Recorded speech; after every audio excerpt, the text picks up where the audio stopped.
righty. Welcome everybody. This is an informational session that will be followed by a public hearing for the Division 512 rules. So those are the rules that govern groundwater use and allocation here in the Harney Basin. This is one of many sessions and public hearings that have been taking place this week. We have one more tomorrow that will be taking place in Seneca. So if you have some public comment you want to give tomorrow, you're welcome to do that too. We are also having public hearings, just public hearings, not informational sessions in August. So if you don't have public comment to give tonight, that's okay. We anticipated that folks may need some time for this information to set in and be able to formulate some public comment and come back.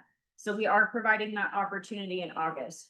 You can also provide written comment as well, and Kelly will talk about that later in the meeting on how you can do that. So I won't spend time talking about that today. Couple of quick introductions. My name is Alexandria Scott. I'm going to be your facilitator for the evening. I'm an engagement coordinator working for the Oregon Water Resources Department. I'm Tim Seymour, I'm the assistant manager at groundwater. I'm based out of Pendleton. I'm Jason Streak, I'm the street manager for water resources based out of Dayton City. I'm Kevin Hines, water policy analyst and rules coordinator for the department. Okay, so just a couple things for you guys, couple ground rules. We ask that you guys hold your questions. So I have pens, note cards. If you're anything like me, sometimes I forget my question because I'm so excited about it when the material is being presented. Write those down, jot them down, keep them in the memory bank. And when we open it up for the Q&A portion, that is your opportunity to get those questions answered for the department. Because when we transition to the public hearing piece, that is a one-way. So you guys will be coming at us. We cannot respond to those comments. We can say, thank you very much. And we keep going with the public hearing. So if you have questions, please ask them during that Q&A portion of the meeting. This meeting is being recorded. So have the other informational sessions and public hearings, they're being posted within 48 hours on our webpage. So feel free to look at those as well. All of the materials that are out front are available on our webpage as well. Couple things, if you came in, we are going to be walking through the proposed rule packet. So very useful. If you haven't had one already, we can grab a copy of that for you. Exhibits is this one here. We will also be referencing those during the presentation. So very useful if you have one in front of you. If you don't, we can grab a copy. Informational sessions, public comment information is on the back of the frequently asked questions. So that is also a document. If you haven't grabbed one already, very useful to grab on your way out of the meeting. With that, I will turn it over to our first speaker. Thanks, Alexandria. So if we jump to the next slide, Kelly, I want to run through the outline for our presentation here. So as Alexandria said, we're going to present some information. We're going to start out with why this rulemaking is needed. I'm going to talk about that. I'm going to hand it over to Jason to talk about some strategy and tools that we're proposing to use and implement with these rules. So Jason will talk a little bit about classification and the serious water management problem area, and I'll talk about the critical groundwater area proposed rules, and then we'll break into that Q&A, and that's a great time to ask all those questions, and let's make sure we clarify anything you didn't understand in our presentation. So we're going to give you a lot of information, and so as Alexandria said, please jot down questions as we go if you've got them, and we'll make sure to answer those. So if we jump to the next slide, I'm going to start talking about why this rulemaking is needed. So back in 2016, the department was receiving a number of complaints about declining groundwater levels. The department came out into the basin, and we restrictively classified and designated the Greater Harney Valley groundwater area of concern. And the reason we did that in this classification prevented new groundwater rights from being issued. And also, as part of that rulemaking, we committed to doing a basin study to understand groundwater better here in the Harney Valley.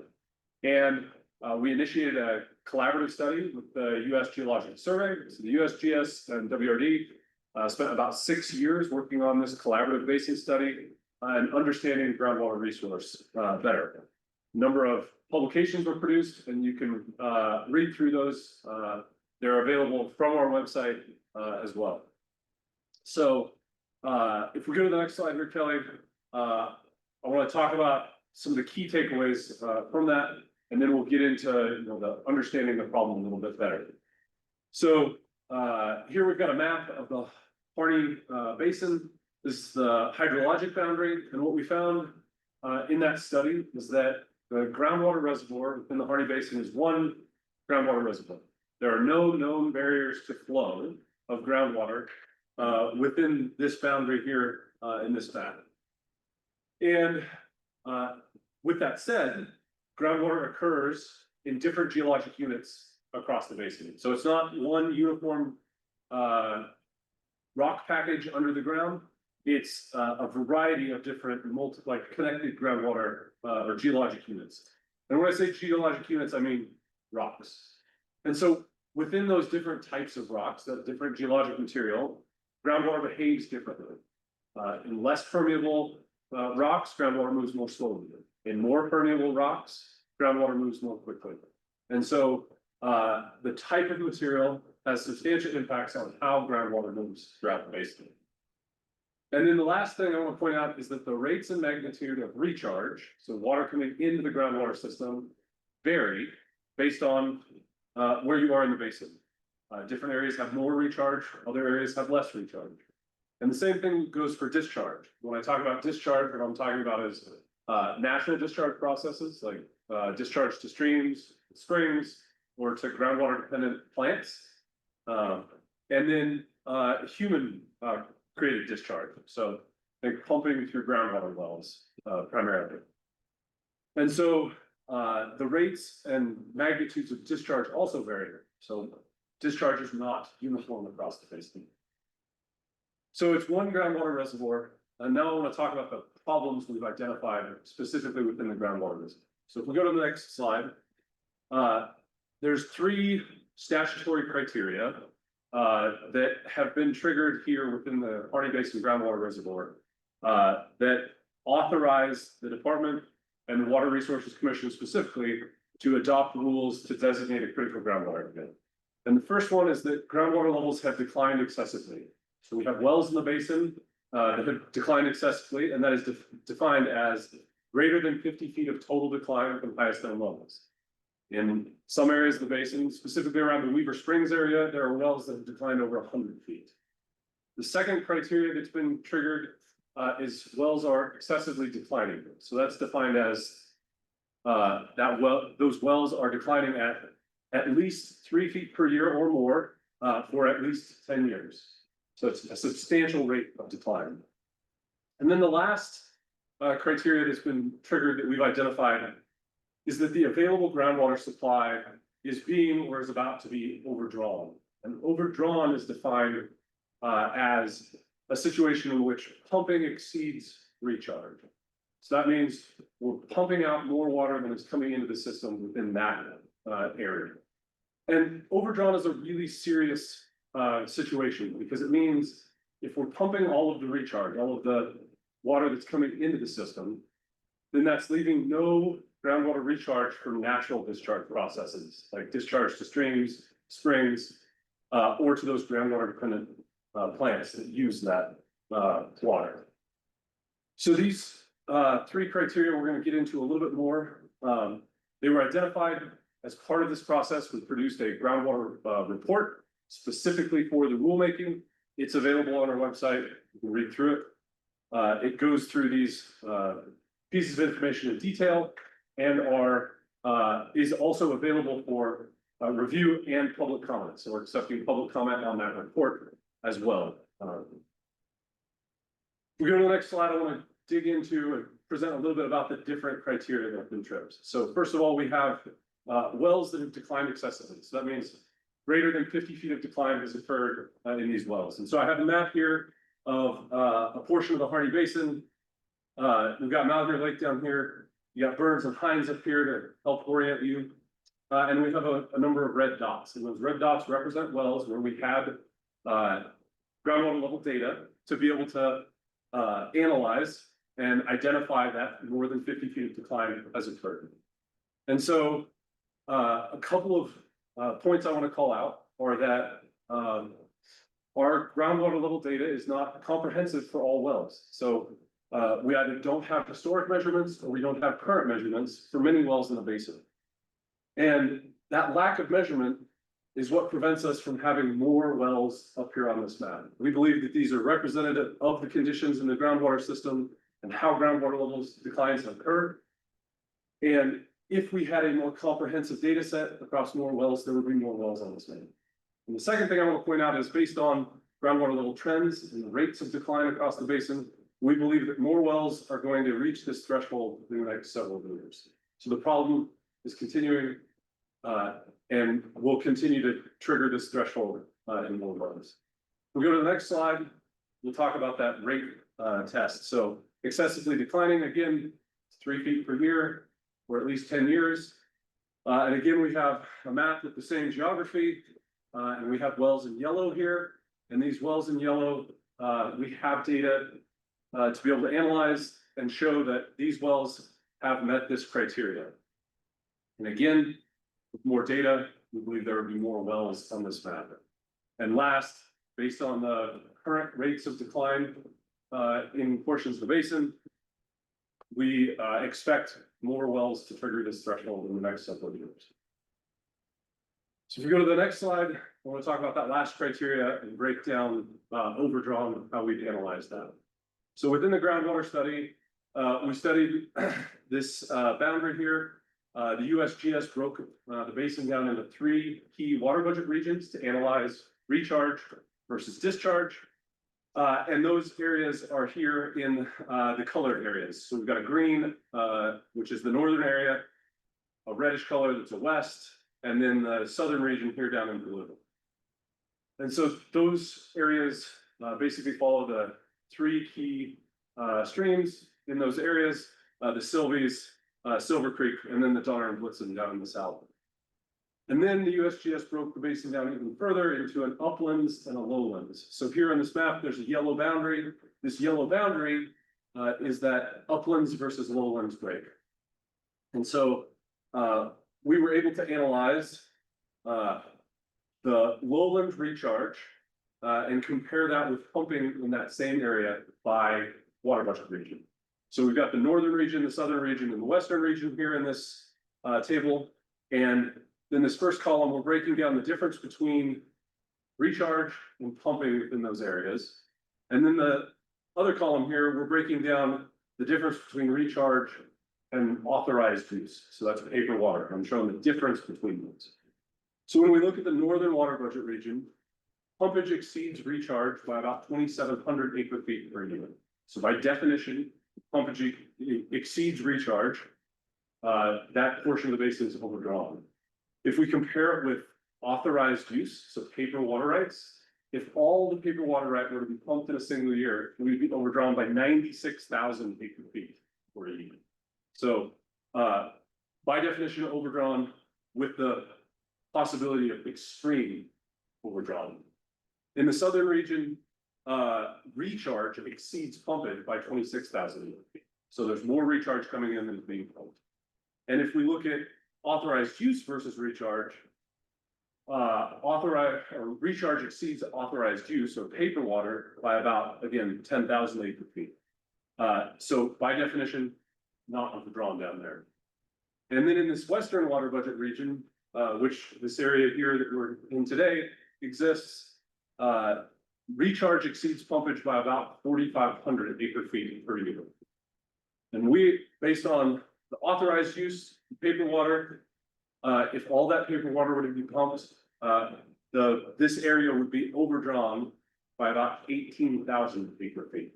And so what we determined in our groundwater report is that this western water budget region is about to be overdrawn because pumpage is nearing the point where it exceeds recharge, and there is authorized use that could exceed that recharge and take us into that area where we're clearly overdrawn. So if we go to the next slide, I want to let Jason talk a little bit about the strategy and the tools that we're proposing to implement. Thanks, Tim. All right, as Tim mentioned, the department has a number of different regulatory tools that they can use to kind of address the issue of groundwater declines. And so I'll go over about 3 of those and then a couple of voluntary ones. We come. So the first one I'll talk about is classification. Classification, purpose of classification is to protect recharge, so protect those upland areas that Tim pointed out from being overdrawn or over allocated by water rights. So what classification does is the department has the authority to specify what type of uses are allowed in a specific area and then how much water that can be used by those uses. And so I'll dig into that here in a little bit further in a bit, in the next couple of slides. The second tool is the critical groundwater area that Tim will be talking about also in a bit. And the purpose of the critical area is to actually, the department gives the department the ability to reduce current use. So existing uses out there that are over appropriated in groundwater system gives the department the ability to cut those uses back and reduce those uses across the basin. And then the third one there is the serious water management problem area or SWAMPA. And what that does is gives us a little more accountability across the basin for water uses. So it allows the department to require measurement and reporting across the basin. So we can achieve a little more accountability. A couple of tools that aren't on here. This is the regulatory tools the department has. There are also voluntary tools that can be used to help reduce the groundwater impact of pumping or just general use. And those are, voluntary agreements is one of them where users can all get together. They take what they're collectively entitled to. Once we allot water to a group or the basin, they can get together and agree to basically rotate their use. They take what they're collectively entitled to, rotate it around to each other. So maybe one year somebody's on and another year they're off while somebody else is on, or part of the year, it just depends on how they want to split it up. The other thing we have going is the Conservation Reserve Enhancement Program that's in the basin right now, which is a program where users can cancel their water right, and for canceling, in exchange for canceling the water right, they can receive a payment per acre from both the federal government and the state over a period of 15 years. And so they receive that funding in lieu of having a water right for up to 15 years. So I'll talk a little bit more about classification here. So the classification boundary is very similar to the boundary of the Harney Basin that Tim showed you earlier, and it goes up to up here into Seneca area, and then all the way down below the lakes, down into the Blitz and Voltage area.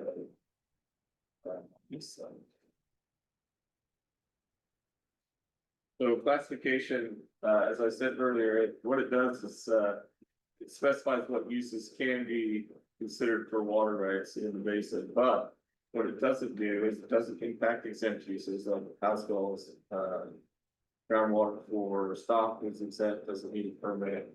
Also non-consumptive geothermal uses don't need a permit. We don't need a permit for a certain amount of commercial use under a well to 5,000 gallons a day. And there are a couple other exempt uses there that won't be impacted by the proposed classification. What it does mean, though, is if somebody applies for a new consumptive right, irrigation, commercial, like a larger commercial industrial type of use, it's not likely that use would be granted, so they would not likely get a water right under this classification. It doesn't impact the transfer of existing rights. So if you have a water right on a field or water right in a commercial business or something, you want to transfer that to another use, another type of use or another place of use, They're still allowed to do that, within this, in the basin and classification. With that, I'll turn it back over to Tim to talk a little bit more about the critical groundwater. Thanks, Jason. So as Alexandria said, we're gonna try to go through these rules. We'll be going through this packet. I'm gonna try to call out the rule numbers as we go through it. And then we've got that exhibit packet. So if you have that in front of you. Rule 10 is a list of definitions. These definitions, we'll be talking about the key ones as we talk about what they actually do within the rules. So we're defining some terms we're gonna use. And we'll go through those as we get to them.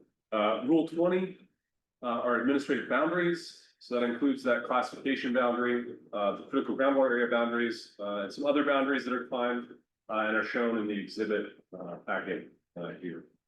And then Rule 30 goes through classification and as Jason just talked about.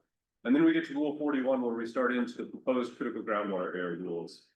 And on the next slide, we'll start breaking down what each of these does. And really quickly up front, I want to say that what we're proposing here in these rules is a process by which we reduce groundwater use in the basin to try to stabilize groundwater levels. And until these rules are adopted and the process is in place, we can't know what the essentially cut date or the priority cut date will be for water rights. So I can't tell you today, if your water right is older than a certain date, you're safe. And if your water right is older than newer than a certain date, you're likely to be curtailed. We can't tell you that until this process has been adopted by our commission and approved. So what we're looking for today is comment on our proposal for the process for how we would reduce use. So the first thing here is our goal. So as part of this rulemaking process, we spent about 2 years working with the rulemaking advisory committee. That advisory committee was made up of 32 members of the public who have different interests in the basin and participated in this process with us. And one of the things we heard from them is that it took time to get into this problem and we should take time to get out of it. Provide people with an opportunity to adjust to the reductions as we go. And so through that, the department is proposing to stabilize groundwater levels in 30 years. So in the rules, target water level trend is the term we're going to use for that goal. So a target water level trend, we are intending to stabilize water levels. So the target water level trend is measured as 0 decline over a 6-year period. So water levels can go up and down in the short term, but over a 6-year period, we need water levels to be essentially stable and to show no decline. And that's the goal that we're proposing here. The next key thing I want to point out in this Rule 41 is there is statutory requirements for review, a regular review of the rules. And so we're including those here. And then we're also including some public process around them that goes a bit above and beyond what is required in statute. And so every 3 years, we'll review these rules. And every 10 years, we'll review conditions in the basin ensure that the conditions in the basin still warrant the critical groundwater area designation.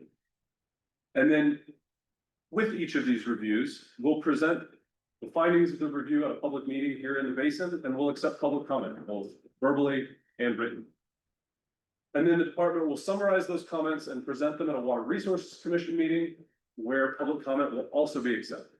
So as a citizen in the basin, you'll have the opportunity to present at a public meeting here in the basin, provide public comment, or you'll be able to present public comment directly to our commission at that commission meeting, or you can do both. So that's the regular review of rules. And then the last thing defined here in that Rule 41 are our sub-area boundaries. And those sub-area boundaries are called out again in this map packet. And then I've got a figure here. This is the entire proposed critical groundwater area and all 7 sub-areas that are proposed. The purpose of sub-areas is to allow the department to target curtailment at areas of most severe decline and to allow areas with less severe decline to have less potential curtailment. It also provides the opportunity for the department to prevent transfers over long distances throughout the basin. So we intend to restrict through internal management directives, the ability to transfer across these sub-area boundaries. When we were dividing the basin into sub-areas, and we presented to the RAC, we started out with 15 sub-areas. And those sub-areas were delineated using scientific information. So we looked at water level trends. So how wells were tracking together, which wells water levels were consistent with each other. We looked at hydraulic gradient. So the hydraulic gradient is the driving force of groundwater flow. So how groundwater was flowing throughout the basin. We considered that. We also considered the geologic material. So what rocks are under the ground? How permeable are they?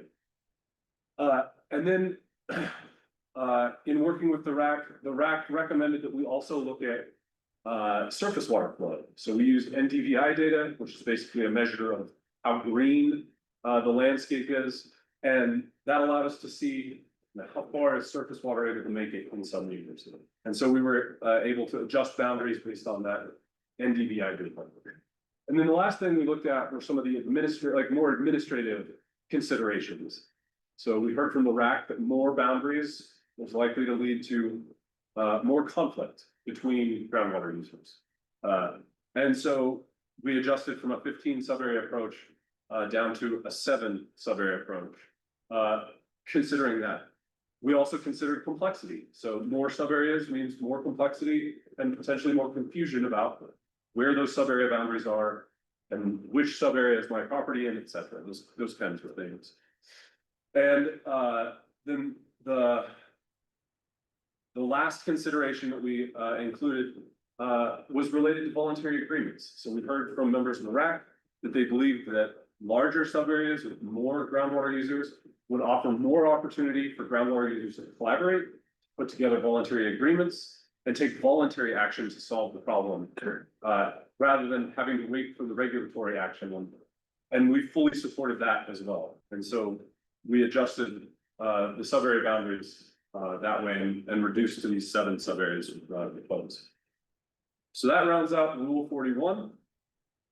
So now I want to start talking about how do we actually go about reducing use. So Rule 50 lays out the permissible total withdrawal. This is another defined term in the rules. And permissible total withdrawal is a statutory term, but it's undefined in statute. And so the department is proposing to define it as the annual volume of groundwater that the department has determined can achieve the goal by 2058 when following the schedule for reductions defined in these rules, essentially.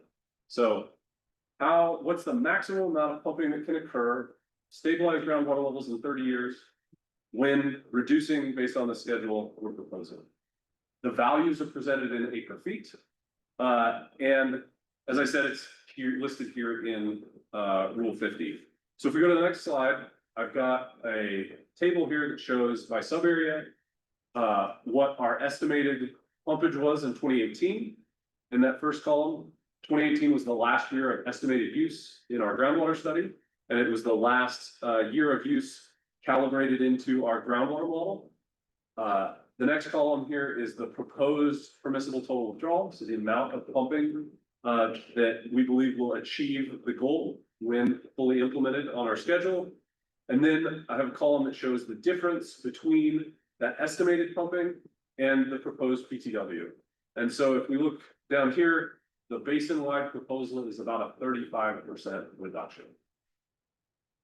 Couple key things I want to point out. Permissible total withdrawal was based on work the department did using the Party Basin groundwater model.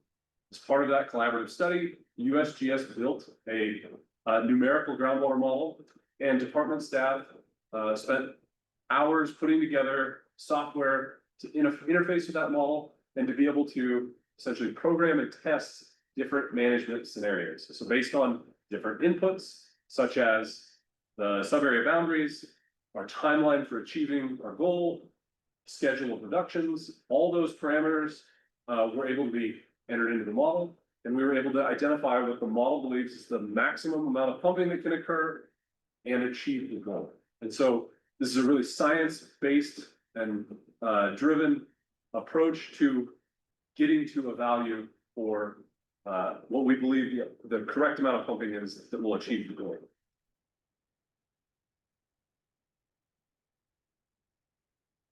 One other call out I want to make here is that the one sub area that was treated differently from all the rest is Weaver Springs. So that Weaver Springs area has by far the most declines in the basin. It's a unique geology.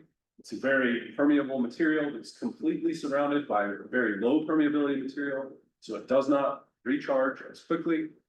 And working with the RAC, what we heard was that Weaver Springs should be treated differently, and the basin as a whole should not be punished for that one specific area of the basin. And so we programmed in that Weaver Springs would be reduced by 75% over the 30-year period. And so that's a fixed reduction. And with that fixed reduction in place, we then calculated using the model what the other values should be. So now we've got the quantity of pumping that should occur or that should result in stabilized groundwater levels. So now how do we get there? So next I want to talk about what we're calling initial allotment. And that's basically establishing the current use. So in order to provide water to the maximum number of beneficial users, what we're proposing is to allot water to each right based on historic beneficial use. And when I say that, I mean, we don't want to reward people for speculating on water rights by holding paper water rights and not actually using them. So what we want to do is make sure that people who have been using water for beneficial purposes get water, and as many of those people get water and maintain it as possible. And so that's the intent of this initial allotment, is to make the water go as far as possible amongst users and try to minimize economic impact. Allotment will be an order reducing the use of the groundwater right. It does not cancel or replace the groundwater right. What it does is simply restricts the usage of that groundwater right to the quantity in that work. And this process for determining the allotment is laid out here in Rule 60 in this rule packet. So if we go to the next slide, there's three types of water right I want to talk about. And the first one is irrigation rights. And this is more than 90% of the water use in the basin is for irrigation. And so this is by far the bulk of water rights that we'll be dealing with. So what we're proposing in the rules is to use a duty for allotment of 2.5 acre feet. So all but 5 groundwater rights in the basin have a duty of 3 acre feet per acre.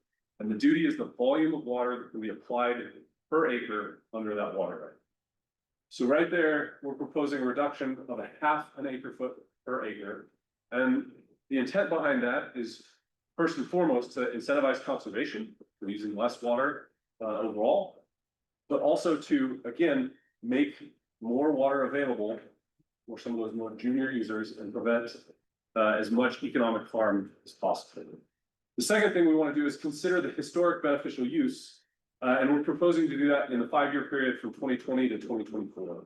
So what we intend to do is look at the landscape and look at historic use over that period of time and identify how many acres were actually being irrigated under that groundwater right. And so here I have a figure. This is a picture of a field out there on the landscape.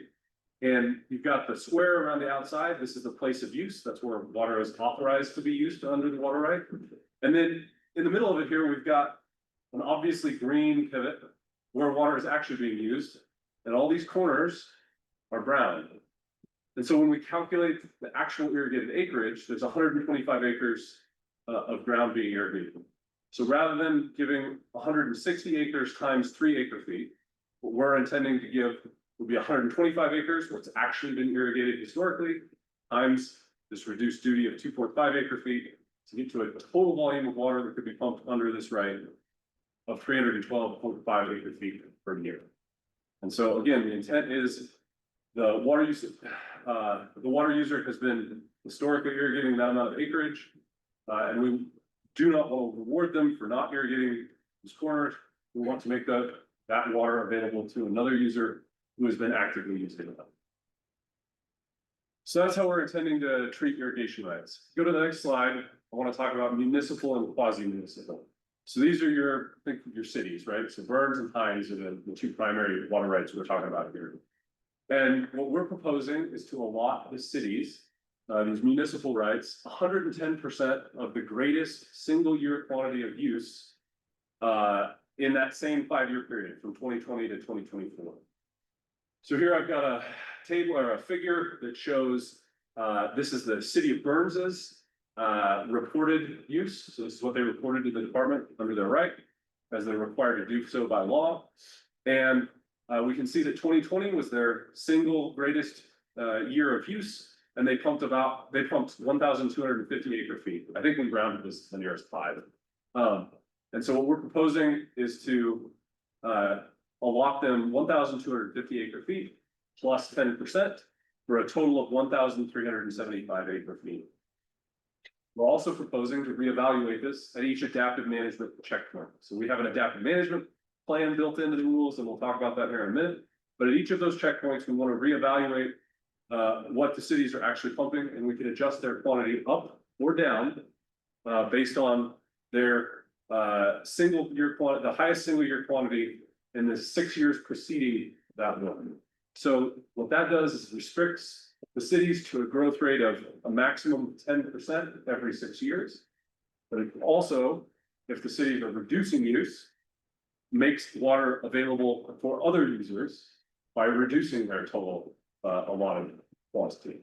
So again, we're trying to minimize economic harm by making as much water available for as many water users as possible. And then the last type of right are basically all other rights. So there's about 40 other types of rights that aren't irrigation or municipal, or quasi-municipal.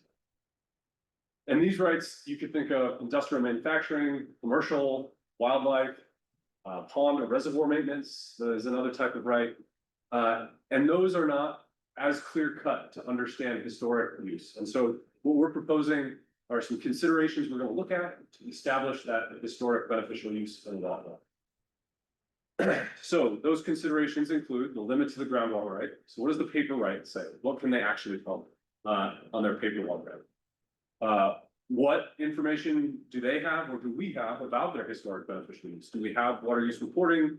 They have water use tracking data. We want to look at whether or not water is physically being capable of being put to use. So do they have water use infrastructure? Do they have a pump in their well? They have the piping to be able to actually use that water.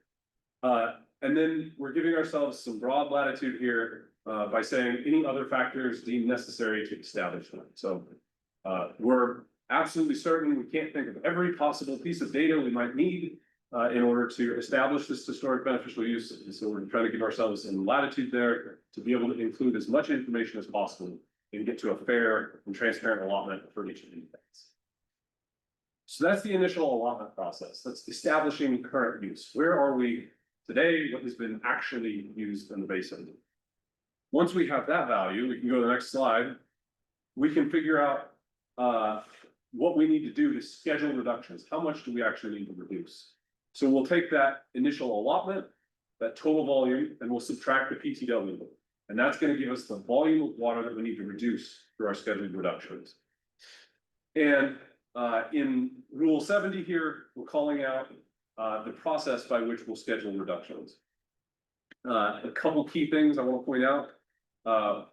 We put in rule to make it very clear that we are going to curtail junior rights first. So we're going to reduce all water rights usage through that initial allotment process. And then to get to that PTW, we're going to need to curtail junior rights. So most junior rights will be curtailed first, as is consistent with the doctrine of power appropriation. The next thing we call out is that these regulatory orders will not be enforced until after the contested case process. So in this critical groundwater area process, there are 2 steps. First is drafting these rules, proposing these rules, and the commission adopting them. Once the rules are adopted by our commission, then regulatory orders can be drafted and sent out. And then those regulatory orders are taken before an administrative law judge and a contested case hearing, where the department will present the case for the reductions, and groundwater users can defend themselves against that regulatory order in front of that same judge, as part of that process, providing due process for those, the restriction of those groundwater rights. And so that's that contested case process, and we wanted to make it absolutely clear that enforcement of regulatory orders will not happen until after that contested case is complete. So those are a couple of key things we're calling out. Now I want to try to explain the actual schedule for reductions. So in the rules, we are proposing a schedule of reductions, and we have two schedules. One is for Weaver Springs. Again, it's being treated differently.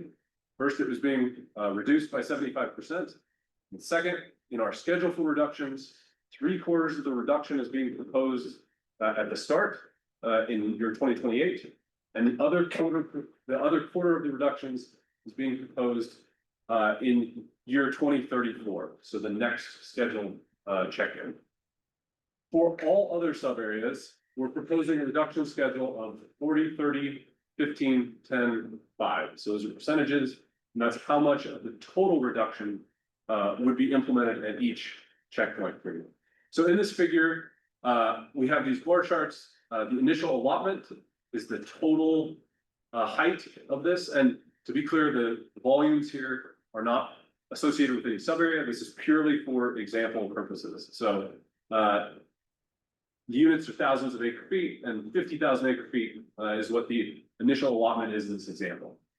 And so what we're proposing is in year 2028, 40% of this total reduction that would be implemented at the end of the plan will be implemented in year 2028. So total reduction is 40%, or it's 40% of the total reduction. So the initial allotment is reduced by that. Then we wait 6 years. And the reason we've added in this 6-year wait period is to provide certainty for groundwater right holders so that they know that after that initial reduction, if they're allowed to continue pumping after 2028, they have 6 years in which they can continue their business, continue operations using their initial allotment until 2034, when the next round of reductions goes into effect. So in year 2034, we're proposing another 30% of the total reduction go into effect. And so in 2034 now, 70% of the total reduction will have occurred. In 2040, we add on 15%, so now we're at 85% of the total reduction. And you continue on through 2052, at which point all of the reductions will go into effect under this schedule. So that's the getting to the initial use under the initial allotment. Then we schedule reductions. And now over this management process, I want to talk about how we're going to adaptively manage and our proposal for doing so. So to evaluate progress, I want to call out a couple things right at the start. First off, the department has never done adaptive management. There's no blueprint for us to look at and mimic. So this proposal is the first time the department has put together a process for adaptive management. In working with the rulemaking advisory committee, we heard loud and clear that they believed adaptive management was important and that the schedule for reductions, having a phase-in period, is very important to ensure we don't over curtail the basin. And we agreed. So we spent the time to build this adaptive management process. One thing I want to call out is that, again, Weaver Springs is being treated differently. Weaver Springs is not going to be adaptively managed. It's on a shorter schedule for reductions, and therefore it won't be eligible for that adaptive management process. So the first thing we're going to do under this adaptive management process is before curtailment goes into the scheduled curtailment goes into effect in 2028, which is our intended start date. We'll evaluate groundwater levels in 2027, and we'll look at two criteria. One is the median groundwater level at or above 2022 levels. So we're going to compare the actual water levels with our historic record for 2022. And if we're at or above 2022 levels and we've achieved the target water level trends, we have zero decline over a 6-year period, then we will delay any reductions from 2028 until the next adaptive management checkpoint, where again, we'll check in and see where we're at in our schedule. So if those two criteria are met, we'll delay reductions. Otherwise, will adhere to the reduction schedule. So we'll implement 40% of the total reduction in 2020. The second key thing I want to call out here is that data is critically important to the adaptive management. We have to be able to track groundwater levels in order to tell if we're on track or not.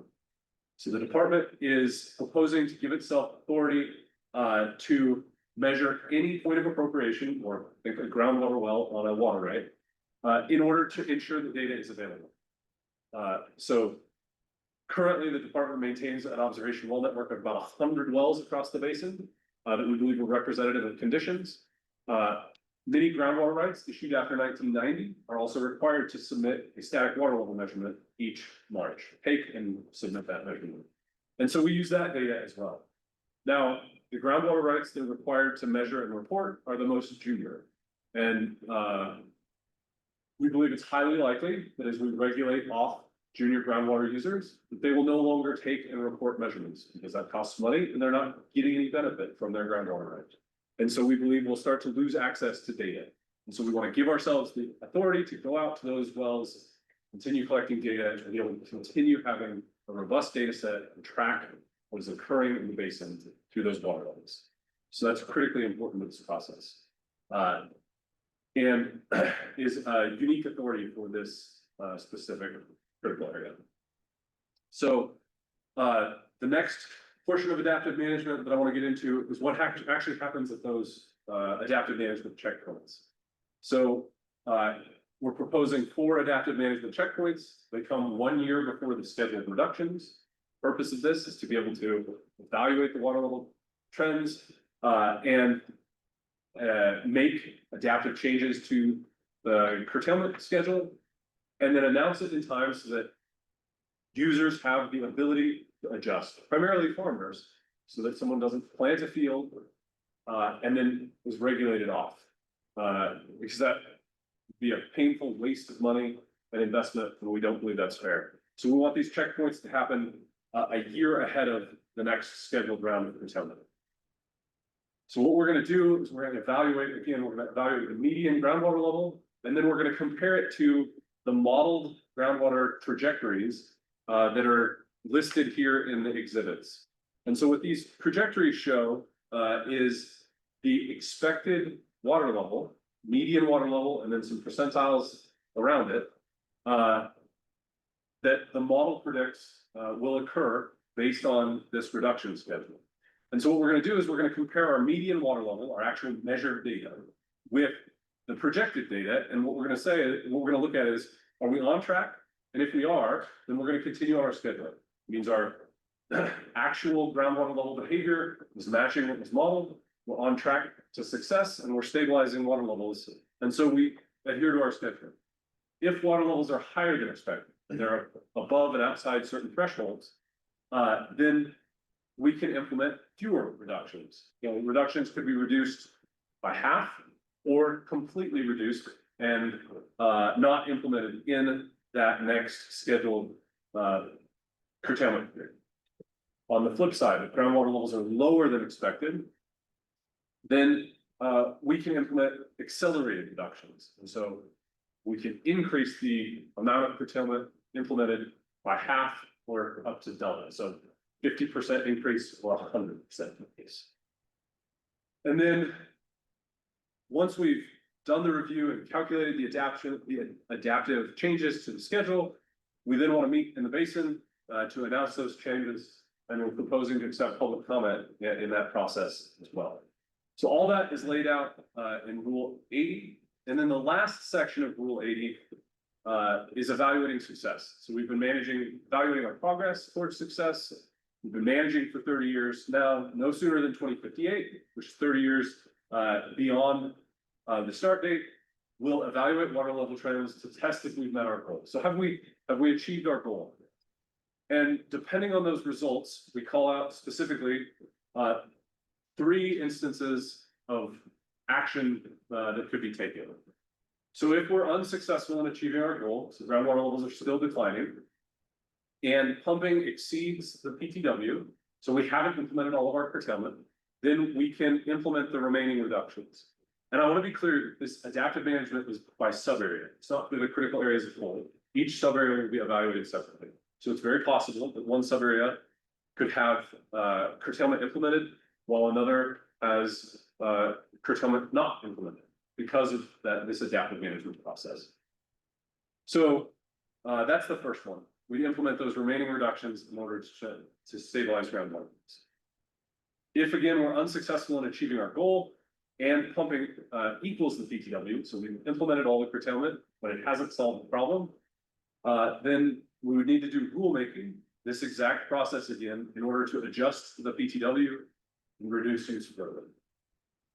If we are successful and pumping exceeds the PTW, so we achieved the goal and we didn't implement all of the curtailment, then the department will do rulemaking to adjust the PTW up to that value of actual pumping that's occurring, because that is the real volume of pumping that can occur and achieve our goal.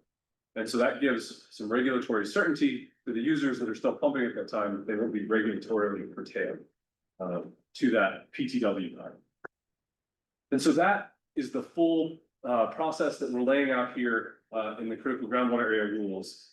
Now I'm going to turn it back over to Jason, and he's going to talk us through the serious water management problem aspect. So, as you recall, first three tools that I was talking about, first three regulatory tools, this is the third one, serious water management problem area. And once again, you'll see this map. This is the serious water management problem area boundary, and you'll notice it's striking similar to the classification boundary because they are the same. So again, it encompasses the Hardin Basin there. So this serious water management problem area gives the department the authority to have people measure their water use. Most water rights in the basin for groundwater already have a requirement to measure water right, or measure use on the water right. Probably about 80% of them already have this requirement. So this covers the rest of those water rights in the basin. So by March 2028, all groundwater right holders, so everybody that has a well with a water right, must install, maintain a stabilizing flow meter on each well. And that flow meter needs to be installed to the manufacturer's specifications, it needs to be maintained, make sure it works well, and it has to be accessible by department staff, meaning the department on rare occasions will want to come out, make sure that it's working. If they see any anomalies or anything in the data that's recorded, they're going to need to come out and make sure things are working well. And then on occasion, we'll have somebody that doesn't necessarily want to install and refuses to install. We will work with that person as much as we can to get voluntary compliance. If that fails, then we do have a regulatory process and enforcement process to go through, which can lead to assessments and penalties. The reporting requirement on the SWAMPA is every month, user needs to go out, take a recording on the total license flow meter, report what the total license says, and then report that monthly data at the end of the year for all of the use of the prior year. So if something happens to the meter, no longer works, maybe a battery dies, maybe gets disconnected, maybe it's just broken for some reason. Once that's discovered, it needs to be reported to the water master's office within 48 hours. You can continue to use the water beyond that. If you have a broken meter, you may continue to use up to 60 days while you're waiting for the repair that needs to be necessarily made to the utilities and flow meter. And while that 60 days is occurring, we still will need data. So we have a couple of ways to get that data written out. And one of the more popular ones is to take a power meter reading on the power meter near the well, which from that we can calculate out about how much water is being used through that 60-day period. So that monthly measurement is still required, even though you may have a goal. And then once the meter is repaired, that can be reported to the water master within 48 hours, so that they can record that. And then we know that we're good to go on that done. Okay. So that's the end of the presentation. We're happy to take any questions anybody has. I don't know. Yep. How much do you tell? We have 30 minutes. 30 minutes? Yeah. Okay. So just as a reminder for folks, if you have a comment, not a question, make sure you save that for the public hearing portion. And Kelly will go over all those logistics after this. This is your chance to ask questions. If we think you're headed towards a public comment, we'll try to stop you and say, hey, can you save that for the public hearing? John? Question, so like, Jason, if the groundwater is layered with surface water or storage, and that groundwater is regulated off, is any other surface water or storage still valid? If the groundwater is like a supplemental water, right? Either direction. Okay, so I'll do both. So start, if it's a supplemental water right, it doesn't impact your primary water right at all. It can be regulated off, still irrigate with their primary water right for surface water and storage. So as long as that's available, you can use it. The other way around, if you have a primary groundwater right and supplemental surface water right, once that primary is off, they're all off. So you're saying the certificate is canceled, or I thought It's not canceled. it's regulated back, doesn't that mean it's still a pertinent to the property? But It does, yeah. and so you're saying it's still a pertinent to the property, but you can't use the surface Yeah, water. because that would be an enlargement of the supplemental right. Is typically what we would use is your netted primary groundwater right. You'd be using that most years. That's the right you have to use first. If you go and try to start using the either storage or surface water in place of that, that would be considered an expansion of that surface water storage right. We wouldn't be able to do that. Thank you. One other part, on the pivot in 160 and the corners, did I understand? Meaning that the corners, as long as they've been irrigated once in 5 years, that they would not be subtracted from the 160. Is that fair? Right, so we're intending to look at that period of use from 2020 to 2024. And whatever the maximum amount of irrigated acreage in a single year within that is what we would likely use for that emission. So if those corners were irrigated, say in 2020, but they weren't in 2021 through 2024, we would allot a full 160 because at least 1 year, 160 was used. Okay, so you will, Looking at all 5 all years, 5 years to make sure that there's a, that's the intent. okay, thanks. Ron? I had a constituent contact me today and was curious. They bought a field that had wheel lines on it and had laid fallow for several years, probably more than 5 years. They just got it planted and got it planted last year, did irrigation. So under the beneficial use rule, if that were a junior water right, it was cut off, would they meet the beneficial use criteria? If they, I think he said they got it planted in 24. Why did this to its valid? So, he rephrased that question a little bit, but not sure I totally understand. They bought a field that had wheel lines that had to run forever. Yeah. So it probably turned up ground on T. So they had already exceeded the 5 years prior to where they got it seeded. They bought it and last year got a pivot put on instead of wheel line Okay. and got it planted and going.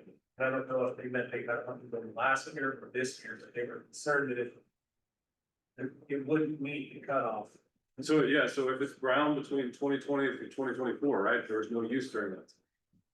The proposal here is to not allot water to that, because it wasn't used. That, yeah. And my concern would be, I saw something like that would be, you know, subject to forfeiture. If there's any 5-year period in the last 15, so if it was fallow for 7 years in a row. And then all of a sudden they planted it and started irrigating, it's still subject to forfeiture because it went through that 5-year period of non-use prior. I don't know if that's the case here, but that is the case.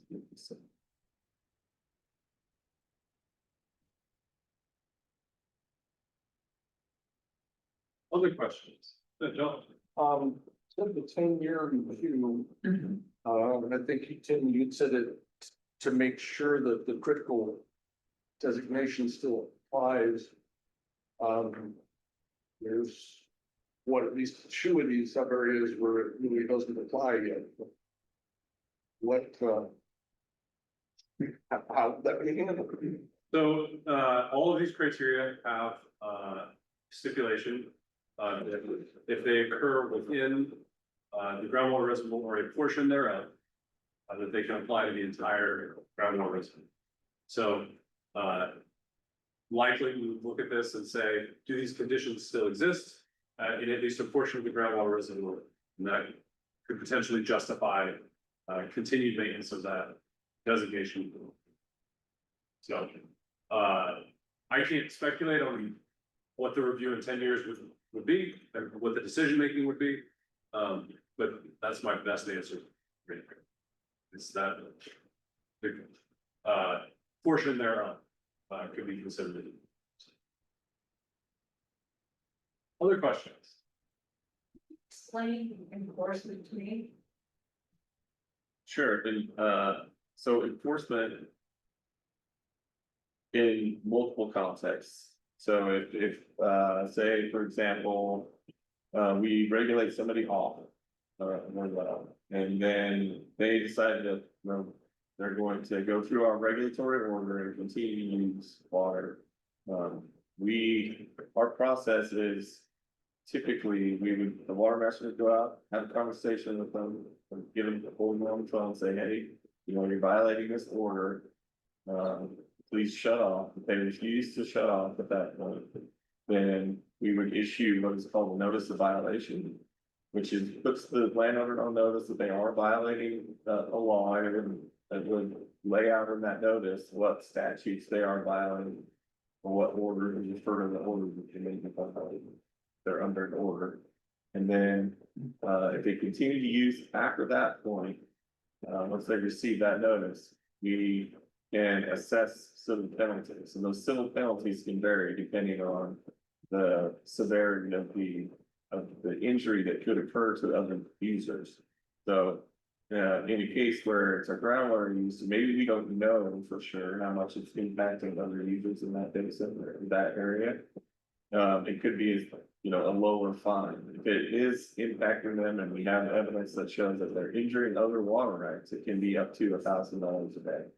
And so as we move through that assessment process, we would be out there, or at least be able to be recording their use as often as we can. We would look at that on a day-to-day basis if they continue to use, because that assessment will include not only that fine, but also the costs that take our staff to go out and monitor, and any other costs incurred by the department. So they can stack up pretty significantly over time. Someone wants to continue to use and continue to use. And water master is your first time. Yeah.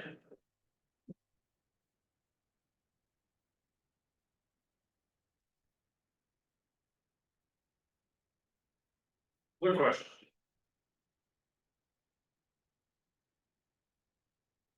We still got 20 minutes. We can always take a break. Well, break for that. Yeah. Okay, we'll take a break. Yeah. Rick? Gonna take a 20-minute break. Well, we have to start the public hearing at 7. Public hearing time may change, that's been noticed, so we have to start the public hearing on time. If in 10 minutes you guys say you have questions, we Yep. can start Q and A up again. So that is an option, but the public hearing you're trying to make it. To run that on schedule.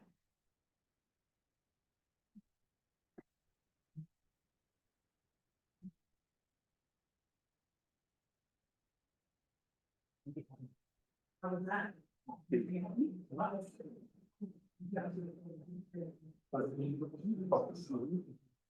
Yeah. Feel like Jason did that in this time. Finally, we take Jason, got more questions than me. Yeah, make that happen, that's not just real, all that.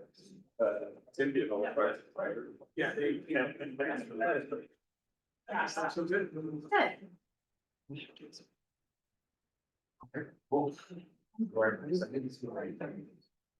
Yeah, basketball. Oh, yeah, do it. You be the referee, I'll draw the charge. I don't wanna have to file that work comp claim. Tim throws out his back. comes in the belly. A lot of information that I think the guys are doing a great job at making, eventually cost 10 years out of the work. And specifically, 2 years, 15 meetings, found it by the 7 times.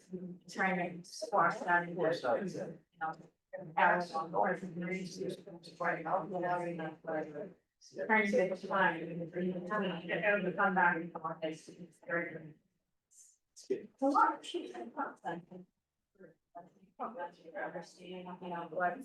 what's being proposed and how many thoughts or recommendations for us.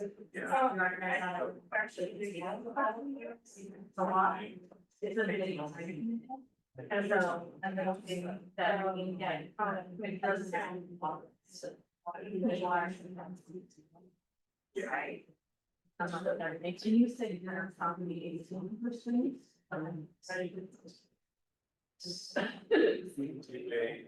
Well, it's.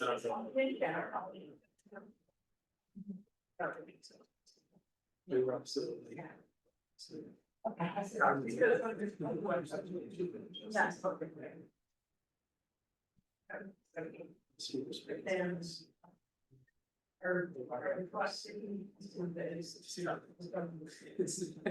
It's not industrial. Yeah. I mean, here they put it through. Filtration. It's, yeah. Yeah. The kids were just. It's last year. It's nice there.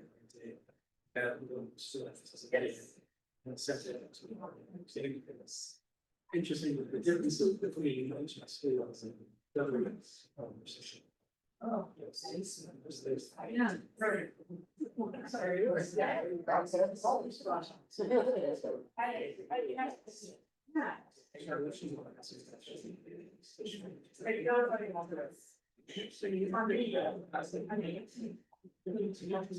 Yeah, should, yeah.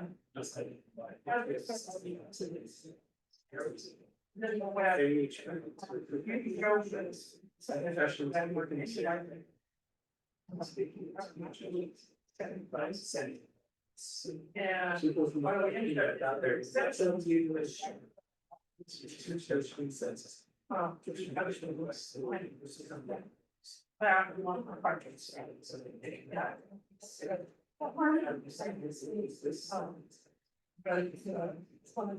So very basic actually. So very.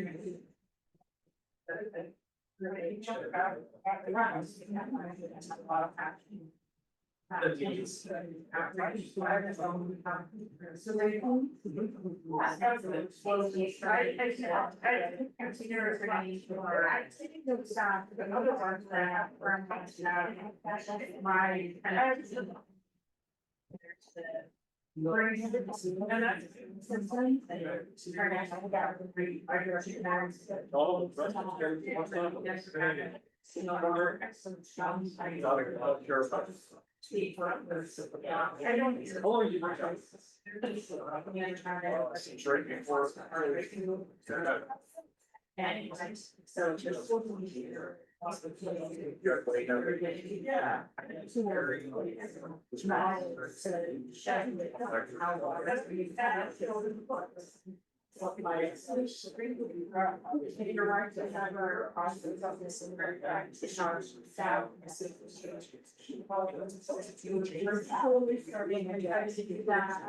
I wanted to use survey sides. It must be like this. And it should be out of purposely part.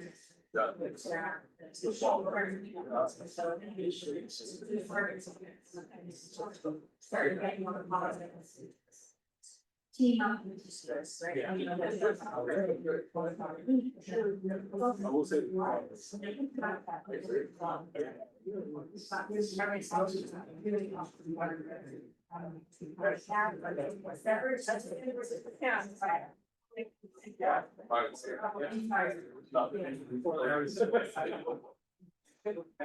Yeah.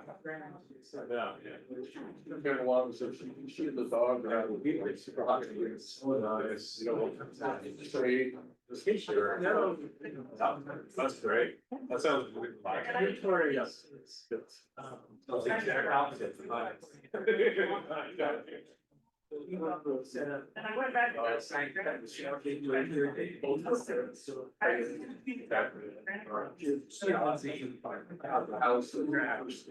wow. That's a great conversation about the bus. Okay, it's all regular effects. It's wonderful. Good. Hey, guys. Hey, Rob. Real quick, I'm gonna ask if we have any more questions. We have about 9 minutes before we can start the public hearing. If we don't, you guys can go back to talking and we'll kick it back off when the public hearing starts. Are there any other questions that you guys have for our staff? Yeah, I have one quick one. Okay, I just wanna double check. You said junior water rights first. Will be monitored, right? That's the check, yeah. Okay. Yep. Monitor. Explain that. Is there, everyone's monitoring or? The measurement device Yes. piece? Yeah, so that's every groundwater right. Every well would be required to have a totalizing flow meter. There is an exemption in the rules that say if the well is regulated off by an order under the critical area rules, that a flow meter is no longer required. As long as that well is disconnected from water use infrastructure. So if you're to disconnect the well from the pivot, you no longer have to have a flow meter on it if that water right has been regulated on it. Just for areas. For any, I believe it's for any type of water use. If you disconnect from your water use infrastructure, make it so that you can't. Domestic also. No, domestic won't be touched at any point in this process. And, livestock. Nope, the exempt uses are, So basically just irrigation. it's, Any permitted groundwater rights or any water use that you need apply for a water right, you need to monitor and measure. So domestic well, stock right, you do not need a water right, but those are exempt uses. They do So, not. yeah, Yeah. so there's about 630 water rights in the basin that are irrigation, and then there's about 40 that are, well. Probably more like 620 that are irrigation, there's about 40 that are other types of use, and then there's about 10. Municipal, quasi-municipal lease switching rights. And so that's the breakdown, but all of those rights, any use under those has to have a flow meter.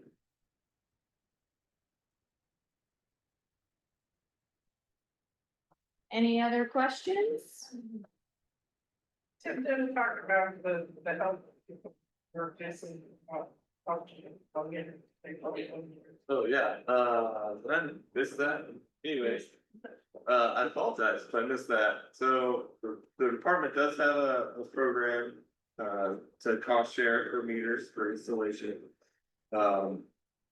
We can pay for up to 75% of the cost of the meter plus installation. It's a reimbursement program, so it's, if you go out, get a measurement device installed, then you can fill out, I think it's just a one-page form with the department, allocated in the water restrooms office have access to that. And then the department will reimburse you up to 75%. We've probably spent $65,000 this year in the spacing.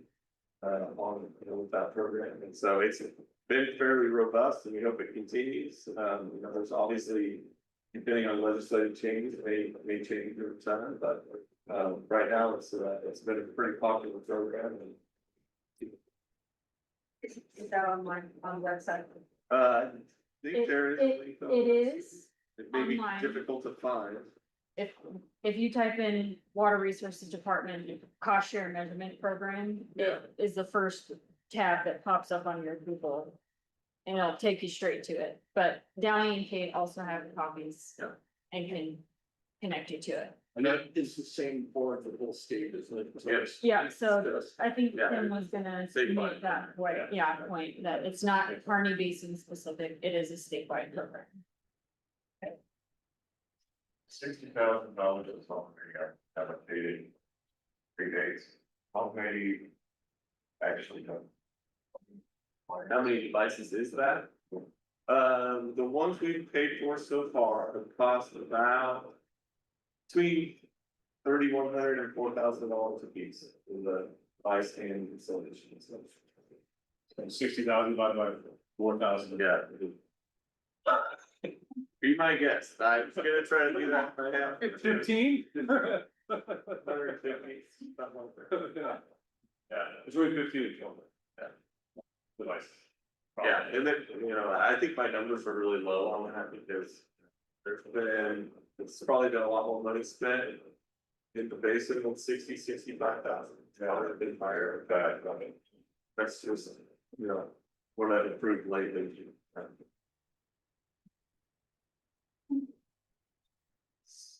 And obviously, this wasn't in the presentation, but we do have some forms out there, some fact sheets on our other funding programs that we have available. So we do have a well abandonment repair and replacement fund.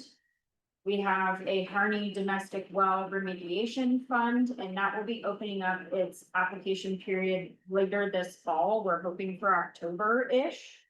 After the irrigation season is over.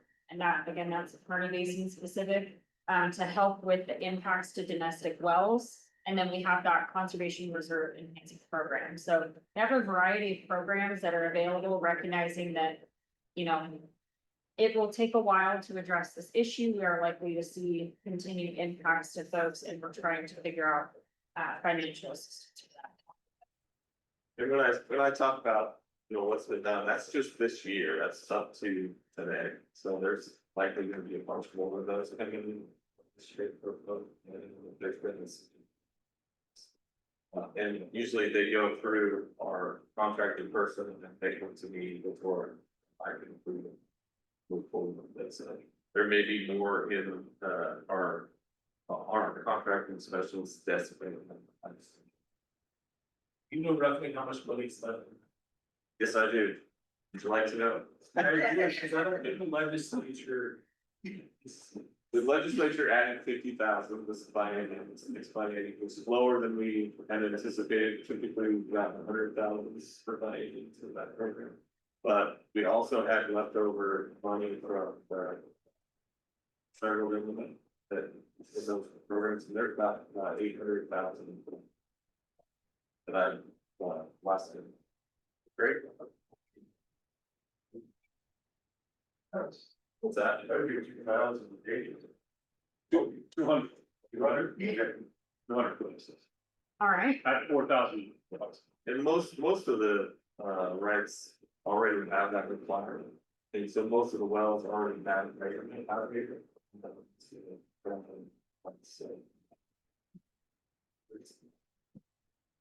I mean, some of those probably need your players. All right, we're gonna turn it over to Kelly now. Hold on. Right, so that's the end of the Q&A. So we are about to start the public comment, so Public hearing. hearing, let me switch over to meetings. Give me one sec.